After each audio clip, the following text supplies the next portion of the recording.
15ാമത് ശിവഗിരി തീർത്ഥാടന സംഗമം അജ്മാനിൽ നടന്നു. യുഎയിലെ വിവിധ എമിറേറ്റുകളിൽ നിന്നായി 3000-ലധികം ആളുകൾ പങ്കെടുത്തു.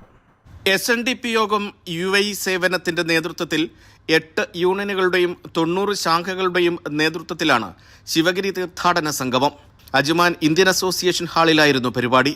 ശിവഗിരിയിൽ നടന്ന 92ാമത് തീർത്ഥാടന സംഗമത്തിന്റെ ഭാഗമായാണ് പ്രതീകാത്മക സംഗമം UAEയിൽ സംഘടിപ്പിച്ചത്. ശിവഗിരിയിലേതിന് സമാനമായ ചടങ്ങുകളോടെയായിരുന്നു UAEയിലെയും സംഗമം. ഘോഷയാത്ര, സമ്മേളനങ്ങൾ, പ്രഭാഷണങ്ങൾ, അന്നദാനം, കലാപരിപാടികൾ എന്നിവ നടന്നു. സാംസ്കാരിക സമ്മേളനം Dubai Indian consulate consul Bijender Singh ഉദ്ഘാടനം ചെയ്തു. SNDP യോഗം UAE വൈസ് ചെയർമാനും ആക്ടിംഗ് സെക്രട്ടറിയുമായ പ്രസാദ് ശ്രീധരൻ അധ്യക്ഷത വഹിച്ചു. ബ്രഹ്മശ്രീ ശിവസ്വരൂപാനന്ദ സ്വാമികൾ അനുഗ്രഹ പ്രഭാഷണം നടത്തി.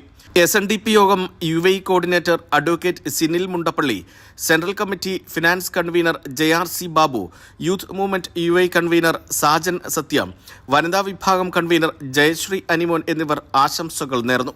തീർത്ഥാടന സംഗമം general convener Shine K Das സ്വാഗതവും central committee joint secretary Suresh Thirukkulam നന്ദിയും രേഖപ്പെടുത്തി. ഗുരുദേവ കൃതികളുടെ പാരായണ മത്സരത്തിൽ വിജയികളായവർക്കുള്ള സമ്മാനങ്ങൾ വേദിയിൽ വിതരണം ചെയ്തു. NTV Ajman.